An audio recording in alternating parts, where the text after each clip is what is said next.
When I moved into the city, I expected noise. Cars honking, people shouting, music from neighbors with questionable taste in bass. But instead, I got silence. My new apartment sat on the third floor of a narrow, red brick building nestled between a laundromat and a tiny bakery that smelled like cinnamon and burnt toast. The walls were thin, the pipes moaned when I turned on the tap, and the hallway always smelled faintly of varnish and coffee. But the internet, it was fast, and that was the only thing I really needed. Back in my hometown, the connection would stutter if more than two people watched YouTube at the same time. Online work became a nightmare. Buffering interviews, frozen screens, failed uploads. So I packed what little I had, left behind the sleepy comfort of home, and took a chance on the city. The apartment wasn't big, just enough space for a bed, a tiny kitchenette, a fold-out desk, and me. But after a week, I realized something strange. No one ever made noise. The floor above was silent. The neighbors next door didn't even own a television, or if they did, they listened to it like they were afraid of waking ghosts. I hadn't spoken to anyone since I signed the lease, except for one man. He lived directly across the hallway. I saw him the day I moved in, standing in his doorway with a mug in hand. He was older, maybe late 40s, tall and broad-shouldered with salt and pepper hair and a stillness about him that felt deliberate. His eyes flicked toward me, then back to his mug. He nodded once, a firm, polite acknowledgement. Nothing more. Over the next few days, we had brief encounters, passing each other on the stairs, holding the elevator. He'd murmur morning or evening, depending on the hour, always with the same neutral tone. Once, he held the lobby door open for me while I struggled with grocery bags, and when I thanked him, he just offered a small, almost invisible smile and disappeared before I could say anything else. Still, I started noticing things. Little things, like how I'd sometimes look up from my laptop, sensing something, and catch a glimpse of movement through the frosted panel on my door. The shape of a figure, standing, pausing, then vanishing. Or how, when I walked down the hall to check my mail, I'd feel eyes on me, the kind that linger just a second too long. Not in a threatening way, more like curiosity wrapped in silence. But it happened often enough that I stopped brushing it off as coincidence. He was always composed, always dressed neatly, even in sweatpants and a t-shirt. There was something almost old-fashioned in the way he carried himself, like he belonged to a time before endless scrolling and food delivery apps. I told myself it was probably just me, lonely and overthinking. After all, I barely knew anyone in this city. My days were spent in front of glowing screens, doing freelance gigs for companies I'd never visit, sending invoices into the void. Evenings were quiet. I'd heat up leftovers, maybe stream something just for the sound of voices, then go to bed hoping tomorrow might feel a little less hollow. One evening, around 8 p.m., just as I was settling in for another work session, I heard a knock. 3 soft, measured taps. I opened the door. He stood there, hands in his hoodie pockets, looking slightly unsure. It was the first time I'd seen that expression on his face. "Sorry to bother," he said, his voice low. "Did you, by any chance, get a small brown parcel? It might have been left at your door by mistake." I blinked, caught off guard. "Oh, yeah, hang on." I stepped back inside and grabbed the package from my counter. I hadn't even looked at the name, assuming it was mine. Sure enough, his last name was written across the label in neat, blocky print. He took it with a quiet thanks, then hesitated. For a second, I thought he might just nod again and walk away like usual. But he didn't. He lingered. His eyes drifted past my shoulder into the room behind me, the desk lamp casting a soft amber glow over my cluttered setup, a mug of coffee still steaming beside my keyboard. "Working late?" he asked. "Always," I said, chuckling nervously. "That's the joy of freelancing. Clients in 5 time zones." He smiled faintly. "Tough gig." I nodded. "Yeah, but I moved here for the Wi-Fi, so I can't complain." His brows lifted slightly. "For the Wi-Fi? It's true," I said, laughing. "The countryside has charm, but it also has buffering wheels and failed uploads." He chuckled softly, the first real laugh I'd heard from him. There was a pause. Not awkward, just quiet. "I'm Daniel, by the way," he said. I'm Chris. He nodded once more. Well, thanks for the package, Chris. No problem, I said, holding the door a little longer than necessary. Then he turned and walked back to his apartment. His door closed with a soft click that I stood there for a moment, still holding the empty parcel sleeve, listening to the hum of my laptop behind me, and the sudden silence that filled the hallway again. I told myself it was nothing, but part of me wished he'd stay just a bit longer. The city hadn't seen rain like that in weeks. It started mid-afternoon. Soft at first, just a whisper, against the windows. But by evening, it had turned into a full-blown storm. Sheets of rain hammered the rooftops, thunder rolled in low grumbles, and the power flickered once before finally cutting out across the block. My lights held, so did my internet. The building had its own backup line. A lucky break I hadn't even realized when I signed the lease. I was halfway through a video call, headphones on, fingers flying across the keyboard, when I heard another knock at the door. Not loud, just 3 short raps, careful, familiar. I paused the call and pulled the headphones down around my neck. It was Daniel, hair damp from the rain, sleeves pushed up, and a strange mix of apology and amusement on his face. "Power's out on my side," he said, brushing a few drops of water from his shoulder. "My router's dead. Any chance I could steal a bit of your Wi-Fi for a while?" I blinked at him, surprised but not displeased. "Yeah, of course. Come in." He stepped inside, glancing around like he hadn't expected to actually be invited. I closed the door behind him. "I've got a little mobile desk set up," I said, motioning toward the low table where my laptop sat. "You're welcome to use the other chair." He gave a small nod and took the seat beside me. The room felt smaller with him in it, not crowded, just full. His presence carried a kind of quiet gravity. I slid over the Wi-Fi password and he connected his phone. For a moment, we both just sat there in the glow of the screens, the storm rumbling in the distance, our knees nearly touching under the table. "You've got a good setup here," he said after a while, looking over at my monitor. "Efficient." "Thanks," I said, a little bashful. "I spend most of my life here, so I figured I'd make it livable." "You built all this yourself?" "Mostly. I'm kind of obsessive when it comes to tech." He smirked, and it softened something in his face. "I like that," he said quietly. "You care about what you do. It shows." I didn't know what to say to that. Compliments about my work were one thing, but the way he said it felt more personal. Like he wasn't just admiring the cables or the software. Like he was noticing me. He leaned back in the chair, stretching slightly. His knee brushed against mine. Not hard, not obvious, but it lingered. I pretended not to notice, even though my skin sparked where we touched. "I've been meaning to ask," he said, turning to look at me more directly. "What kind of work do you do?" I explained the basics: remote editing, freelance copywriting, the occasional voiceover project for corporate clients. His eyes lit up when I mentioned that last part. "Voiceover? No wonder your voice has that smooth thing going on." I raised an eyebrow, smirking. "Smooth thing?" He chuckled. "You know what I mean. You've got one of those voices people want to listen to. Like, relaxing but focused. The kind that makes you lean in." My heart did a little somersault. Maybe it was just friendly. Maybe it wasn't. I couldn't tell. "Well," I said, brushing hair from my forehead, "I'll take that as a compliment." "You should," he said. And then, after a small pause, "I mean it."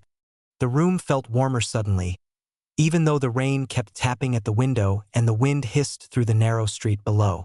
We went quiet again, but it wasn't uncomfortable. If anything, it was thick with something unspoken. I looked at him from the corner of my eye. The way his fingers tapped lightly on his phone screen, the way his jaw flexed when he was thinking, the way he didn't seem to be in any rush to leave. We talked more after that. About random things, favorite coffee spots, city noise, books we hadn't finished. He laughed when I told him I still hadn't unpacked all my boxes, even after 2 weeks. I liked the way his laugh sounded in the small room, low and a little shy, like he wasn't used to using it. At one point, I got up to refill my coffee. He followed me into the kitchenette and leaned against the counter while I poured. "You always work this late?" he asked. "Usually," I said. "It helps me feel less alone." I regretted saying that the moment it left my mouth, but he didn't laugh or change the subject. He just looked at me, eyes soft, thoughtful. I get that, he said quietly. Even when you're surrounded by people, it's easy to feel like you're the only one awake.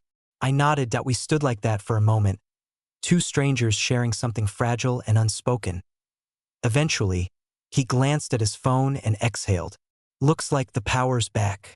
Router's blinking. Oh, I said, trying not to sound disappointed. That's good. He looked at me, really looked, like he was debating whether to say something else.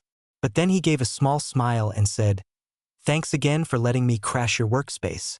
"You're welcome anytime," I replied, trying to keep my tone casual. He nodded and stepped toward the door.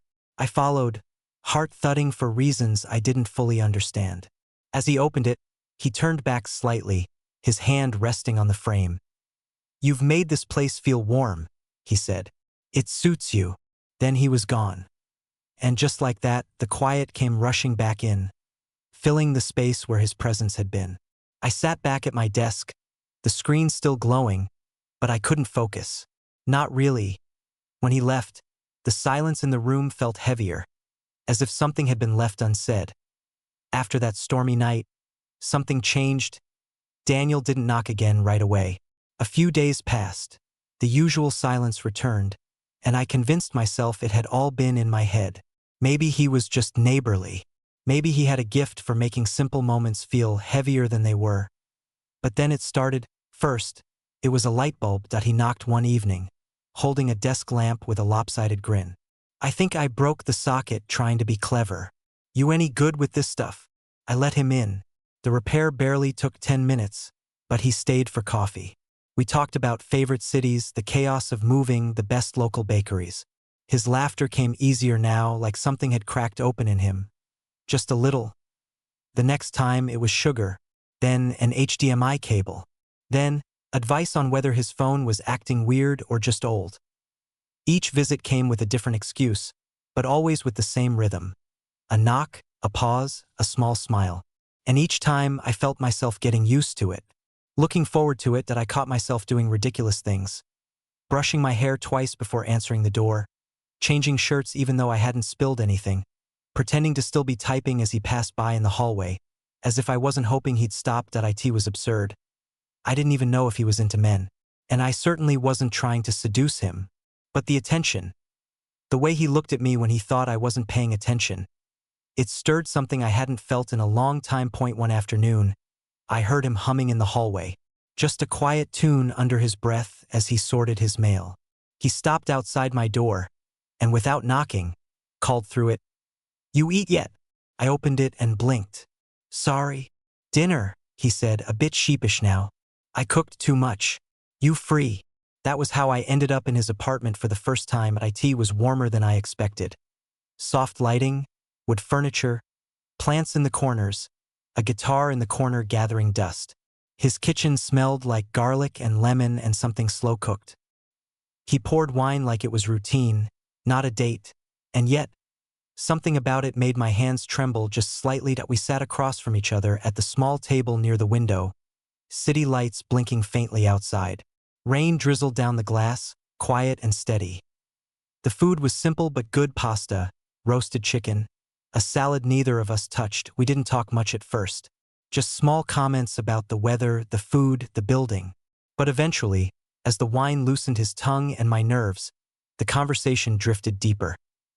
"I used to think the city would make me feel less alone," he said, staring into his glass. "But sometimes, I've never felt more invisible than I have here." I nodded slowly. "Yeah, it's weird, right? You're surrounded by people, and yet, it's like you're on mute. No one sees you. No one hears you." He looked at me then, really looked. "I see you." My throat tightened. It wasn't a pickup line. He didn't say it with that kind of grin. He said it like a statement of fact, quiet, steady, undeniable. We went quiet for a while after that. The kind of silence that feels charged, like both of us were standing at the edge of something. Then, as I reached for my glass, my hand brushed against his. Not hard, not long, but deliberate. We didn't move for a moment. Just sat there, fingers grazing, eyes locked. At it felt like holding my breath underwater. Time slowing, the air thick with everything we weren't saying. And then he pulled his hand back, just a little. Enough to break the spell, but not the meaning. I cleared my throat and tried to laugh it off. Your cooking's dangerous, I said. Might make me a regular. He smiled, but it didn't reach his eyes this time. Wouldn't mind that. We finished dinner without touching again. But something had shifted. The ease was still there, but underneath it, tension hummed. A quiet ache. When I left, he walked me to the door.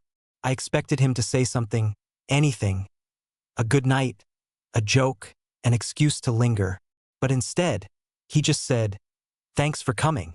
Like it had been my idea. I stood in my apartment afterward, staring at the wall, my heart ticking too fast. Everything about that night felt like a dream replaying itself in reverse. The touch, the look, the words. I'd been alone for a long time. Not just physically but emotionally, closed off, cautious, scared of reading into things that weren't there. I wasn't used to this, to being noticed, to wanting someone who might actually want me back. Was this friendship? Or something more dangerous? The way he said "I see you" echoed louder than anything. That night, I couldn't sleep. Every time I closed my eyes, I saw his hand brushing mine. It was a Thursday evening when Daniel knocked again. Soft, familiar, 3 gentle taps. I wasn't expecting him. There'd been no text, no heads up, just that subtle rhythm I'd come to recognize. I opened the door and found him standing there in a hoodie and jeans, hands tucked into the front pocket like he wasn't sure if he should even be there. "Router's down again," he said, voice low. "Do you mind if I borrow your Wi-Fi for a bit?" I stepped aside without a word, letting him in. He moved with quiet ease, already knowing the layout. He settled into the second chair next to my desk as I slid my laptop between us, screen lighting both our faces with its familiar blue glow.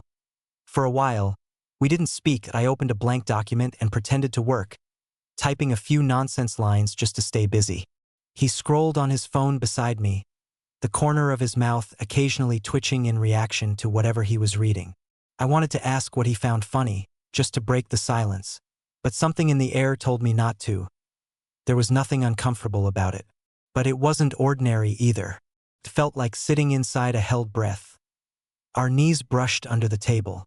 Not by accident, the chairs weren't that close. He didn't move his leg. Neither did I. The glow of the laptop flickered slightly as I shifted, my fingers hovering over the keyboard. My throat was dry, my heart beat louder than the rain spitting faintly outside. Daniel leaned in a little, eyes on the screen, pretending to read. I could feel his warmth beside me, the subtle gravity of his body pulling mine closer without a word being said. And then it happened. His hand brushed my leg. Just once. A slow, deliberate graze. Not rushed, not uncertain, but not forceful either, more like a question disguised as a gesture. I froze. My breath hitched. My eyes stayed glued to the screen, though the words had long since lost meaning. His hand didn't move away, and I didn't move either. The silence stretched, not awkward, but electric. My leg tingled where he'd touched it. Not from pressure, but from presence. From the unspoken weight of something blooming beneath the surface of everything we'd shared so far. He finally turned to look at me. Not smiling, not apologizing, just watching. His face, always so composed, now carried something else. Vulnerability. A quiet kind of fear, maybe. Like he wasn't sure if he'd just ruined everything or opened a door we couldn't close again. And I turned to meet his gaze. Neither of us spoke. The distance between us was no more than a foot, maybe less. But it felt like we were standing at the edge of a cliff. And then, slowly, with the same kind of care he always used when stepping into my space, he leaned forward. Our lips met softly. There was no rush, no hunger, just warmth, gentle pressure, the hesitant brushing of one world against another. I didn't close my eyes right away. I watched him, the way his brows furrowed slightly, like he was bracing for rejection, and only then did I allow myself to lean in. The kiss deepened, but only slightly. It wasn't about desire. Not yet. It was about trust, permission, something delicate and unspoken being passed between us. When we pulled apart, the silence remained, but now it was filled with breath, his and mine, mingling quietly in the charged air between us. His hand stayed on my leg. "I'm sorry," he said finally, his voice barely above a whisper. "I didn't come here expecting—" "I know," I interrupted softly. "And I did. I don't think either of us knew where this was going. I don't think we even knew what it was exactly. All I knew was that I didn't regret it. And that terrified me." He leaned back slightly, giving me space. Not retreating, just cautious. I stood and walked to the kitchen without a word, filling a glass with water to give myself something to do. My hands were trembling, not from shock, but from the quiet crashing realization that something inside me had shifted. When I returned, he was still sitting in the chair, head tilted slightly, eyes following me like he wasn't sure if he'd broken the rules or rewritten them. I offered him the glass of water. He shook his head gently, eyes still fixed on mine. "I didn't want to assume anything," he said. "I know we've been dancing around it." I sat beside him again, placing the glass on the table. "Yeah," I whispered. "We have." We didn't kiss again that night. He stayed for a little while longer, just sitting near me, the laptop between us still humming. We talked about nothing, the kind of small talk people make when something big has already happened, and neither one knows how to name it yet. When he finally stood up to leave, I walked him to the door. He paused there for a second, his fingers hovering near the frame, just like that first night when he borrowed the parcel by mistake. "Good night, Chris," he said, his voice gentle. "Thanks for the signal." I laughed under my breath. "You're welcome. Anytime." He didn't lean in again. He didn't need to. When the door clicked shut behind him, I stood there for a while, still, listening to the echo of his footsteps fade down the hallway. Then I looked down at my leg, the one he'd touched, and felt the warmth still there. Not in my skin, in my chest. When he left, my body still remembered his touch, and my heart wasn't sure what it wanted more, space or him. The next morning, I woke up half expecting it to have all been a dream. But the moment I swung my legs out of bed and felt the echo of his hand on my skin, I knew it hadn't been. The kiss, the closeness, the way his voice had lowered just before he said goodnight. It was all real. And that scared me more than I cared to admit. Because after something like that, you think everything will change. That maybe he'll text or knock again. That something will follow. But nothing did. For 2 whole days, I didn't hear from him. No knocks. No footsteps in the hall. Not even the usual glance through the frosted glass when I left for groceries. The quiet wasn't just back. It had become louder somehow. Sharper. I told myself to be patient. Maybe he was busy. Maybe he needed space. Maybe I was overthinking. But a small voice inside me, the old one, the familiar one, whispered a question I couldn't shake. Was it real or just a mistake? The doubt curled in my stomach like cold wind. I replayed that night again and again. The hand on my leg, the kiss, the way he looked at me. It had felt honest, unrushed. But maybe I had misunderstood it. Maybe it had meant more to me than to him. On the 3rd evening, I sat in front of my laptop, pretending to work but mostly staring at the empty chat window, debating whether to message him. My fingers hovered above the keyboard, useless. I didn't want to force something that had only just begun. And then, as if summoned by all that quiet longing, I heard a knock, soft, familiar. 3 taps. I opened the door. He stood there, wearing the same hoodie, but this time his hands were out of his pockets. His eyes met mine, then quickly dropped to the floor. "Hey," he said. His voice was rougher than usual. "Can we talk?" I stepped aside without a word. He came in and didn't sit. He stood in the middle of the room like someone unsure whether to stay or run. I watched him try to find the words, his mouth opening, then closing again. "I didn't mean to disappear," he said finally. I needed time to think." I nodded slowly. "I thought maybe I pushed too far." "No," he said quickly, stepping closer. "You didn't. If anything, I think I was afraid that I'd wanted it too much." His voice trembled slightly, and he sat down on the edge of my couch, his elbows on his knees. "I've lived alone for years.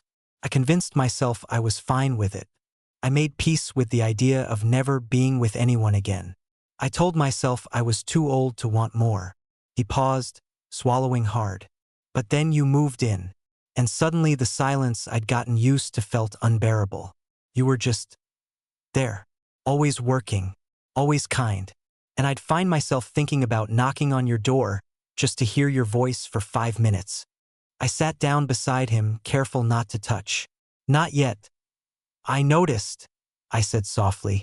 You looked at me like I was something you weren't allowed to want. He turned to me, eyes tired.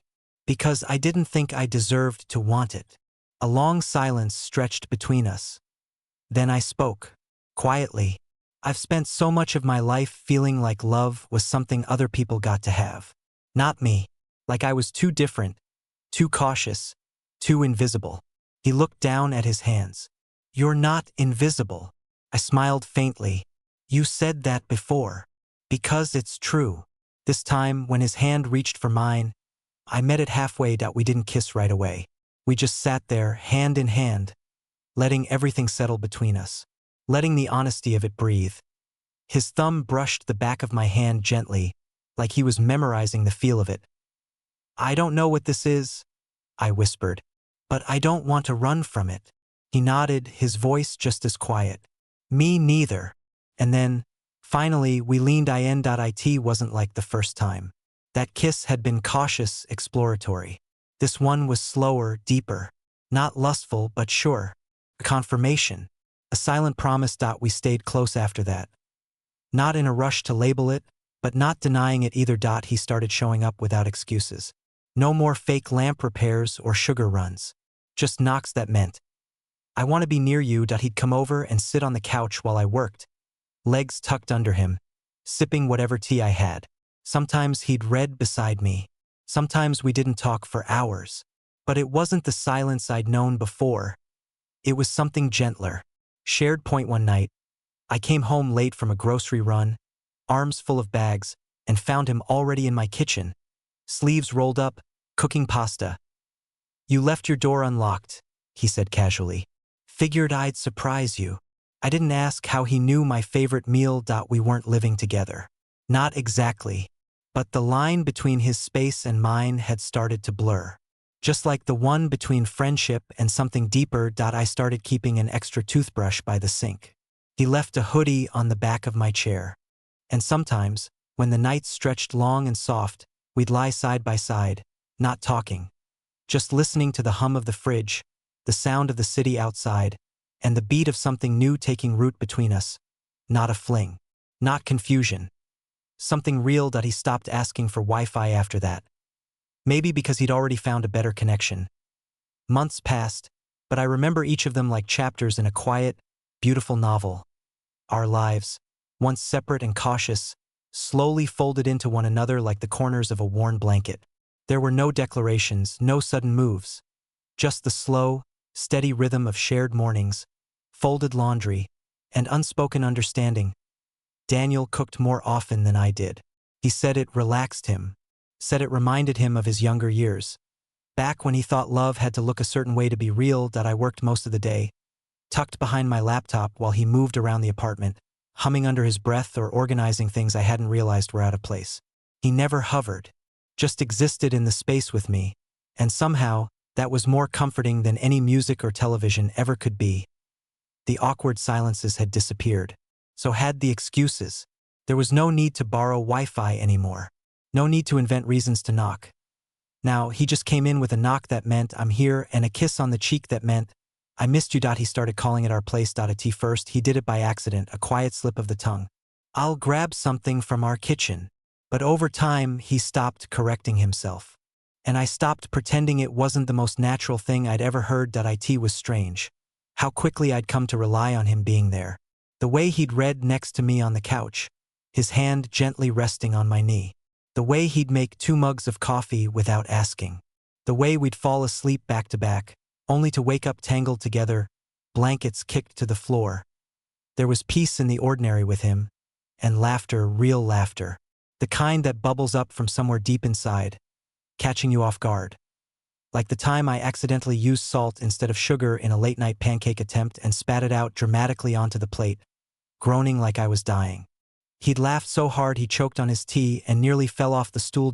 Or the time he tried to surprise me by assembling a standing desk and installed the legs backward. We didn't try to be perfect for each other. We just showed up. Honestly, consistently, softly. Some days we'd talk for hours about nothing at all.